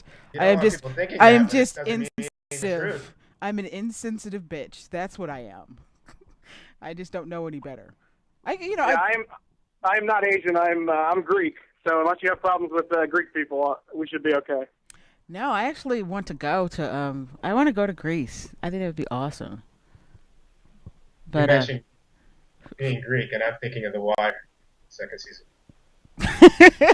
That's the best part about David. See, Justin can tell us the numbers of pay-per-views and what fighter was on there and how he got replaced. But David can tell us what season something happened on The Wire, Breaking Bad, Mad Men, any kind of noir movie. David can give us an in-depth review on it. Are we going to start talking the top 50 list? No, we are not going to start talking a top 50 list because you're going to list a bunch of movies that I have no idea what you're talking about, and it's going to make me upset because I don't like not knowing what's going on. It happens a lot, so I'm a pretty angry person most of the time. So, So anyway, Anderson Silva. sorry, that was a tangent. Okay. Did you see Like Water yet? Speaking of movies. Oh, Jesus Christ! I keep forgetting to watch that. I am going to have to punch it up on my TV. I'm gonna have to use my Roku and see if I can find it on one of the channels and watch it there. All right, so if you haven't heard, or if you haven't watched Tommy's episode this week, Nick Diaz's manager, Cesar Gracie, came out and said Nick has decided not to retire. He will be coming back to MMA. They are going to try and cut his sentence short. Sentence isn't the right word. Suspension short. It's not going to happen. He'll likely have to serve out the entire year, which really is only a few more months now at this point. So you might as well just whatever. I think it might be like February, Erica, which is like another half a year still. Whatever. Yeah, I know it's not that long, but I mean, Nick is high as shit right now. He don't know what month it is, so it'll be all right. But I don't think that they'll be successful in getting it shortened, considering the way that they approached it previously. So that's not going to happen. But Nick Diaz did say he was open to a super fight with Anderson the Spider Silva, which I think is an amazing fight. You don't see my hands right now because this is all audio, but I am super excited right now, and I'm doing jazz hands. I think that's an amazing fight. I was so excited, and Dana White crushed my dreams all in one fell swoop. And now they're talking about George St. Pierre, Anderson Silva super fight, and I could give a shit. I could give a shit about that fight anymore. I want Nick Diaz versus Anderson Silva. Who's with me? Anderson's so much bigger. I'm not with you, yeah. Anderson's a lot. Anderson fights at 205. Anderson's a big dude. So he destroyed him. And I mean, I understand where you're coming from. I think the build up for the fight would be a lot of fun, just because it's Diaz. But at the same time, I think I actually kind of agreed with what Dana had to say. It was like, well, Diaz just lost his chance at getting the interim title. Why would I just bump him up and give him an automatic title shot and against the greatest fighter in the world right now? It doesn't make sense, and I agree with that. Whatever, suck it. I want to see the fight. I was more disappointed in Anderson Silva turning down both Chris Weidman and John Jones. I thought that was more. I think Anderson Silva has all the right in the world to turn down John Jones. Whatever. You guys don't even fight in the same weight class. Chris Weidman, him saying he doesn't want to fight Chris Weidman, if Dana White says you're going to fight Chris Weidman, he's the number one contender at middleweight. You don't really have a fucking choice, dude. Like, I think Anderson's hoping that Bisping beats Brian Stan, and then they do that fight. I would like to see that fight too. I think that'll be an interesting fight. I don't think Bisping wins, but like you said about the Nick Diaz fight, I think the build up would be fucking amazing. I think Chris Weidman has the best chance of beating Anderson Silva, but I think Anderson recognizes the fact that Weidman is probably fairly unknown to a lot of MMA fans, or casual MMA fans at least. He won't be after that fight. He won't be after that fight. Oh yeah, because the 4 people who watched it on Fuel and the 12 people who showed up for the live event, because I was there and there were more empty seats than at a Four Non Blondes concert. It was really bad. Wow, Four Non Blondes reference. Yeah. I would be there. I would actually be there, front row. But I would leave after they did the one song that I like. So, it'd be me and a handful of lesbians singing What's Going On, and then we'd leave right afterwards. move in with each other and then. Yes, with a bunch of cats, it would be awful. Oh, you know what? Another thing I wanted to mention real quick, and this literally just came out a couple hours ago. Matt Hamill has unretired. Oh, I saw that. And he will be facing this guy named Roger Hollett at UFC 152. Any thoughts on that, Tommy? Give me some thoughts on that. You can't do Matt Hamill, can you? You can't do Matt Hamill on your show because that makes you a little bit of a dick. No, I don't think I could do Matt Hamill. That's you can do it. Anyone who will be offended will not hear you. But I don't know. I mean, I think it's cool. Good for him, I guess. You know, I mean, I don't have a ton of interest in seeing Matt Hamill fights, but you know, that's cool. You know, I think that's great that he's decided to come back. Good for him. That's awesome. I'm just super thinking excited about the prospect of seeing Matt Hamill. It was like so nonchalant. He was like, I mean, I have no interest in seeing him fight, but you know, good for him. all I can picture is the Tommy Toehold show that blows up because he does Matt Hamill. You gotta do Matt Hamill on next week's episode. Oh man, it's just make it completely incomprehensible. I mean, shouldn't Tommy? I consider you're a comedian, right? You're a comedian. Do you think that you should be able to have free reign over doing a Matt Hamill impression? I mean, you're a comedian. Comedy should be open to everything: rape jokes, child molestation jokes, and deaf people jokes, right? Well, yeah. I mean, I don't think there's anything wrong with making these jokes, and I'm not saying in a different format I wouldn't. But you know, I gotta, you know, I'm thinking about like my partnerships and things like that. So you know, those things factor into it. But as far as just, you know, raw comedy, I think any comedian will tell you that you should be free to say whatever kind of jokes you want to say and not feel like you can't do it because of whatever reason. So, yeah, I think if it were in a different setting, you could see something like that or whatever, yeah. But, yeah, I don't have anything against those jokes, in particular. It's just I kind of know where the partnerships I'm involved in would – I don't know if they would be interested in something like that. You know what I mean? So it really just depends on the setting, I guess. You mean we're like 2 weeks late? Right. I guess so. Shit. Matt Hamill, why couldn't you have come out of retirement a couple of weeks ago? Yes. That would have been Tommy Toehold gold. That would have been amazing. Dana, does that make us bad people? I can imagine it. You don't even have to do it. I can imagine you doing it. Yeah. I can picture it in my head too. Yeah. I think we all can, which is why it should be done. But I understand why you won't. Yeah. No, I mean that makes perfect sense. I forgot. You know, the big Kahunas might not be too happy with that. The backlash might be a little. Maybe run it by him first.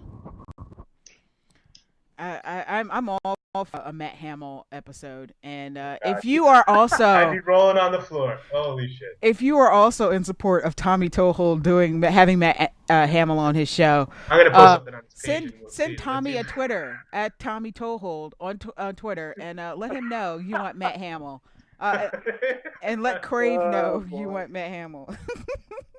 You'll get like 2 tweets. It'll be from me and from Justin. That'll be it. Dana White has also said that they are going to try to bring the 115-pound division to the UFC. That is...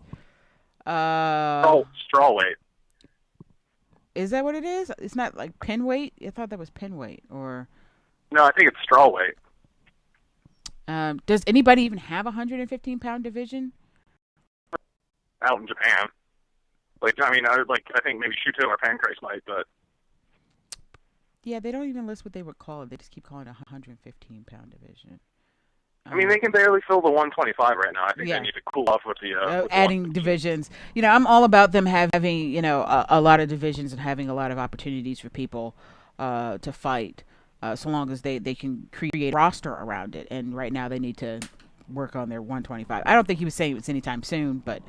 I don't even think he should be talking. You got to do a 135 women's class in the UFC where you do men's 115. I mean, the problem is that Ronda Rousey fight herself. So. Well, I mean, Dana White even came out and said that what Invicta is doing is great for women's MMA right now because you got girls that weren't getting seen or weren't getting any experience or now getting that experience, like Liz Carmouche. come out 2 shows in a row and beat the crap out of her opponent. I mean, the only other time we really saw her, I think, was I think she lost to oh God, who did Misha Tate beat? Marlis Conan. Oh yeah. I mean, that was the one time we got to see Liz Carmouche, who's a really talented women's fighter, and you know, it would be nice to see those kind of people on there first, who actually have some experience fighting on a bigger stage, you know, fighting in Strikeforce, versus these 115-pound guys who nobody knows who they are. I mean, no one knows who, like, the top 125 guys are, let alone the 115. Yeah, that's a good point. All right. What else do we need to discuss? How awesome Cody's corner's been this week. Apparently, Cody's corner is clairvoyant. Can we say that you're clairvoyant? Yeah, we can go ahead and say that. Because you must have some sort of crystal ball. Because this week alone, 3 fights that Cohy has predicted on Cohy's corner have come out. So tell us a little bit about the fights that you called and that came out, Cohy. Well, let's once again mention that I also, I'm completely bragging here, that I said Daniel Cormier should be fighting Frank Mir, so that's what they're doing there. Damian Maya versus Rick Story. What's that? He's reiterating. You're reiterating how I'm awesome repeating myself. I also picked Joe Lozon to beat Melvin Gillard. I think we actually have a meme. I think we have a FanAddicts show meme, and that is Justin Cohy picked Joe Lauzon to pick over Melvin Gillard. That's our meme right there. Okay, go ahead. But Damian Maya versus Rick Story, Dong Young Kim versus Paulo Thiago, and Cub Swanson versus Charles Oliveira. Snap. I mean, he did say he's sleeping with Joe Silva. You know, apparently. I didn't. God damn it, Dave. You know better, Justin. You know we're gonna take anything you say and just absolutely run with it on this show. Or, I know. Mostly David. Well, yeah. I'm just gonna put it all on David. It's all David's fault. So Maya versus Rick Story. Do we know what card that's gonna be on? I think it's going to be the one in Brazil, the one with crap. It's like Belcher and Belfort are on it. I can't remember who the headliner is. I think it's 153. Is it 53 or 54? 53. Rain Man says it's 53. It's 53. Oh, that's true. Rain Man says are they doing Aldo versus Cook in Brazil? Oh, apparently David Wolf just tweeted me to ask why he doesn't have a wolves lair. And yes, you did. You shouldn't be afraid to say that stuff on air, though, David. I shouldn't. I don't know. I don't know what's holding me back. Like it's another person entirely. Yeah, it's Jose Aldo versus Eric Koch is the headliner for 153 in Brazil, Rio de Janeiro. That'd be a pretty interesting. I wouldn't mind going to that card. Since Koch a little bit, I am going to be going to the UK. Boop boop for Isn't it funny? I actually don't know what card it is. It's the fuel card in Nottingham, right? Yes. Struve versus Nick. Oh, that's punishment, Erica. And it takes place on the 29th. So I'll be gone from the 27th. They're forcing you to go to that? What the hell did you do wrong? I'm excited about having to go to Nottingham, England. I think this would be fucking amazing. I'm an Anglophobe. My friends have already told me I need to somehow find like King Arthur looking shit and wear that the entire time I'm there. I don't know if I'm going to do that. But I'm excited. I've never been to Europe before, so why not? Why the fuck not? You know? Yeah, I'm jealous. I think that's tight as hell. If I had had my passport earlier, I'd have ended up at that abortion of a show at UFC 147. Oh God! Oh, yeah, that would have been real bad. So David, I really need. Just tweet something else. Yes, you did, David. And it's okay for you to just voice these concerns to us. Apparently, David Wolf is upset that Kohi gets a promotion, Tommy gets a deal, I get to go to the UK, and he got shit.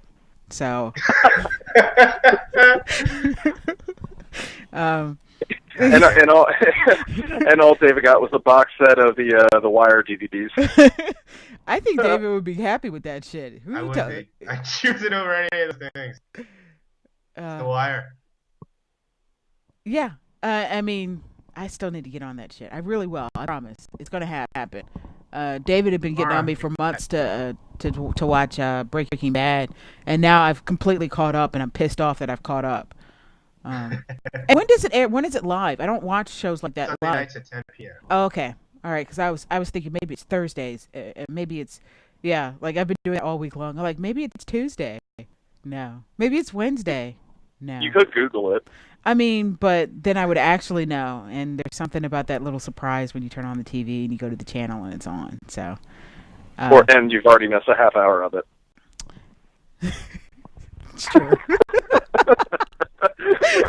Fuck you. You still need to get on Breaking Bad. And just a little plug here. If you have not watched... Tommy, have you ever seen Breaking Bad? Tell me you've watched Breaking Bad. Yes. Yeah, it's awesome. That show is fucking amazing. Fucking amazing. So get on that shit, people. Get on that shit. We might just start randomly recommending television shows during the FanAddicts show just because we can. It's our show. Once you start watching it, it's the most addictive show I've ever come across. I had to watch episode after episode. I would say the most addictive show I've ever watched was, and don't laugh at me, you probably will just because I said that, Buffy the Vampire Slayer. I thought you were going to say that. It wasn't for me, but it's considered a great show. I've watched an entire season in one night. That was painful, but I did it, and that was really painful. I mean, it was a great season, but obviously because I couldn't stop watching it. But I was a fucking wreck in the morning. Goddamn.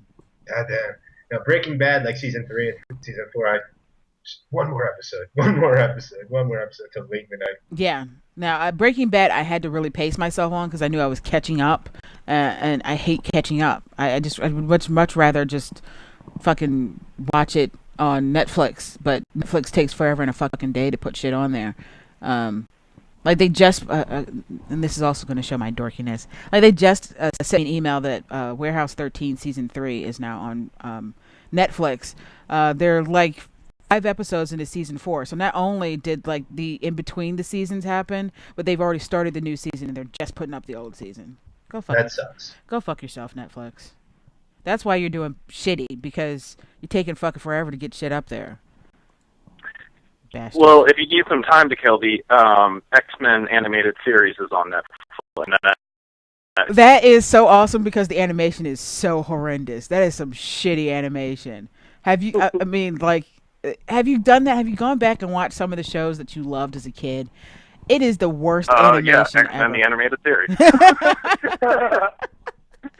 And My Little Pony. So, it really is. It's just really, really, really bad. Did you know that there is a convention for men who like My Little Pony? I know it's completely. I attended the last one. It's called what is it? It's called I think it's called Bronies or something like that, where it's like bros and ponies combined. It's like Bronies or some bullshit. I think it's called To Catch a Predator.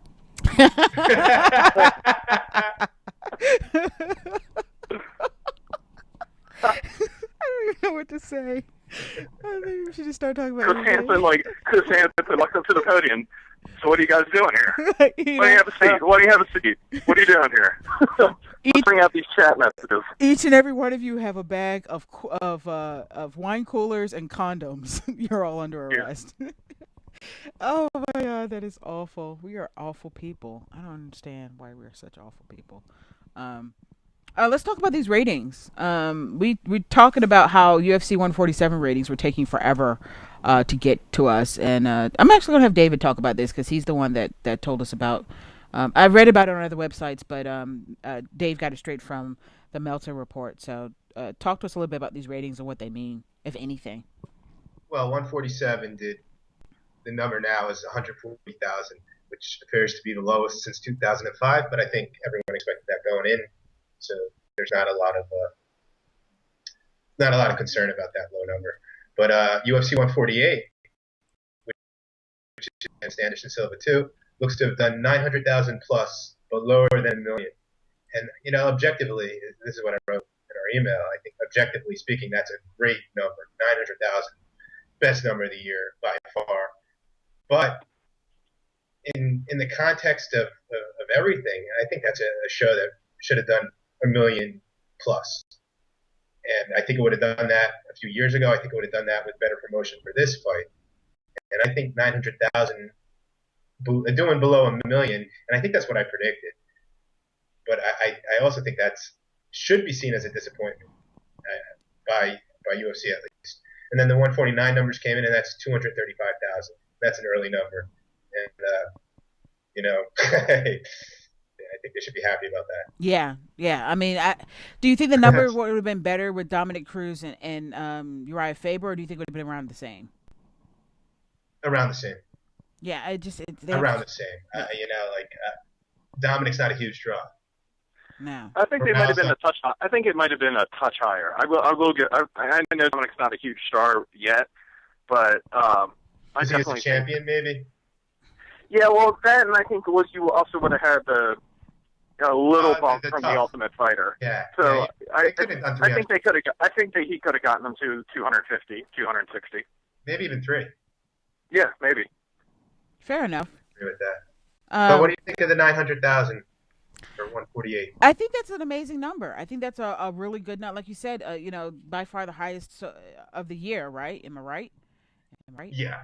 And I'm going to go. John Jones was maybe hitting 500,000 or something.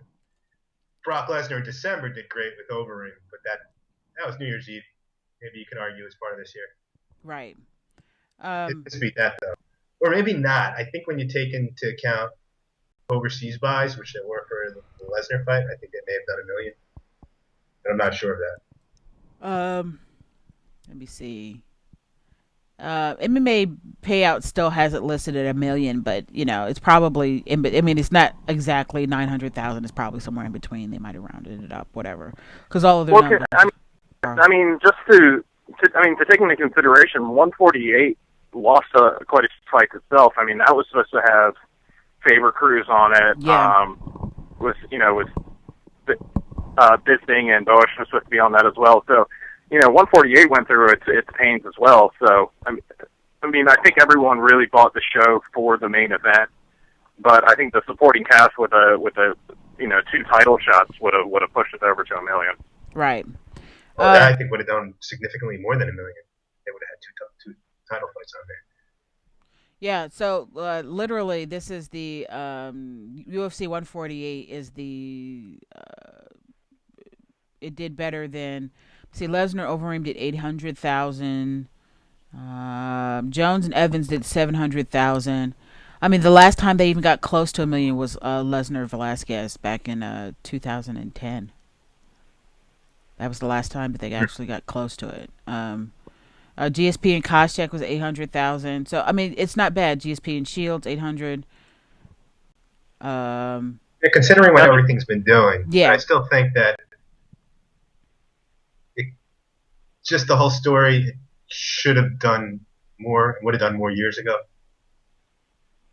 Right. Just thought the Anderson Chael, that dynamic, it was really compelling for this rematch. If the Anderson Chael rivalry dynamic thing had been going on during 2008, 2009, it would have been monstrous.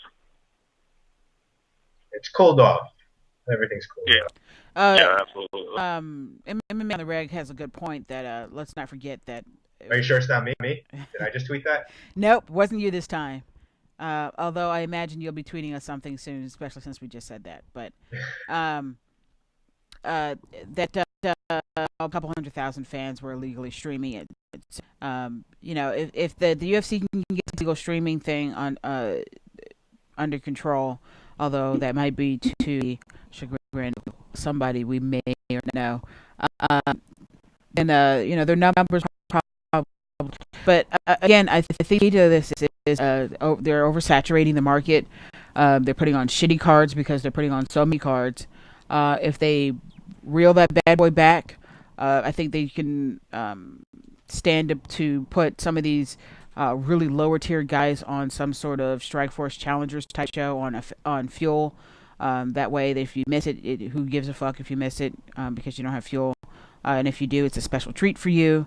And you know, the FX cards should be maybe they can keep them at where they are now in terms of their frequency, but the pay-per-views are just too much. 2 pay-per-views a month is ridiculous. It's redonkulous. And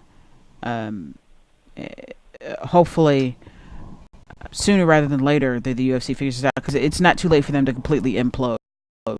It's never too late for you to implode. And it looks like if they don't make a significant change in their scheduling, that is exactly what's going to happen with DC. Is that it's going to go back to being, I mean, it's still fringe sport, but it's getting some mainstream play, and it's just going to end up going right back to being a fringe sport with very little coverage by mainstream media. And we don't want that. We don't want steps back. This is not a Paula Abdul song, so we want to keep it going forward. There's a Paula Abdul reference. Maybe that should be my thing. A Paula Abdul reference every week. I don't know if I know that many of her songs. Although I know she's kind of a pill popper. Maybe I can make some pill jokes or something. I don't know. All right, guys. Let's go ahead and wrap up the show. Tommy, as usual, thank you so much for coming on and tolerating our bullshit. Because that's mostly what we do on this show. We're really happy. Matt Hamill wants to thank you too. Oh, Jesus. He did it. Oh. I think this is a good time to point out that the views expressed on this show do not reflect any of the views for Fight Fans Radio. This is FanAddicts opinion only. I thought that was funny as shit. Just wanted to say that. And Tommy, feel free to download the episode and use it in your show. I think that might be a good idea. Feel free. We give you permission to do that. If yes, you like. absolutely. Absolutely. Tommy, we can find all your episodes. Crave Online / sports, right? Yeah, that's where the new episodes will be. And then if you want to see all the past episodes, it's still Tommy Toehold, or it's youtube.com/Tommy Toehold. So. Follow him on Twitter at Tommy Toehold, like he needs more fucking followers. Like him on Facebook, facebook.com/Tommy Toehold. No, we're not bitter. No, not bitter at all. You know what? But at least every episode we have a good fucking time. I can't say that about a lot of other shows. I listen to a lot of crap shows. Sure. Yeah, me too. Yeah, let's close it up. Tommy's got to get to his brony meeting. Okay. Yes. Catching up on the latest episodes of My Little Pony. Jesus, I can't even finish it. FanAddicts MMA show. That's what she said. We're Fridays, 5 p.m. Eastern Time, 2 p.m. Pacific Time. You can download this episode on iTunes. We are all Fight Fans radio shows are on iTunes. We are also on YouTube. You'll be able to watch this episode on YouTube. Pass it along. Follow us on Twitter at FanAddicts MMA. And we are on Stitcher Radio. Soon we will be broadcasting live on Stitcher Radio. And the new Fight Fans Radio website should be up within the next week. So stay tuned for that. What else? Follow Fight Fans Radio on Twitter at Fight Fans Radio. Oh, and congratulations to Justin Cohee, who has volunteered to do free work for us. He will be writing the Fight Fans Radio newsletter. Once the website launches, we should have some of that shit up. But you can subscribe to our newsletter now, so you can get in and get good on our Facebook page, facebook.com/Fight Fans Radio.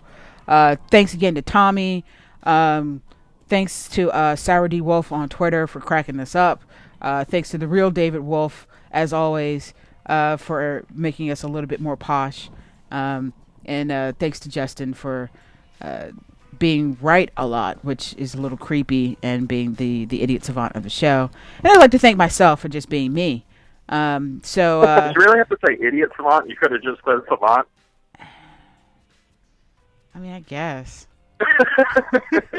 Reluctantly, I guess, savant. The MMA savant. Maybe that needs to be your new Twitter handle, MMA savant. Yeah, the MMA savant. And there'll be another edition of Kohi's Corner right after the. Should be up pretty soon after the fights on Saturday. Yes. So UFC on Fox 4. We'll have a new Kohi's Corner up there. Yeah, if you get to see Joe Silva. Yeah.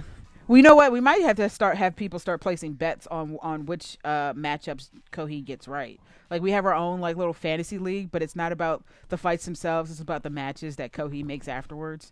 That'd be awesome. I can imagine people going broke on that bullshit. All right, guys. We'll see you again next Friday on the FanAddicts MMA show. And anything else? I think that's it. All right, everybody. We'll talk to you later. Peace.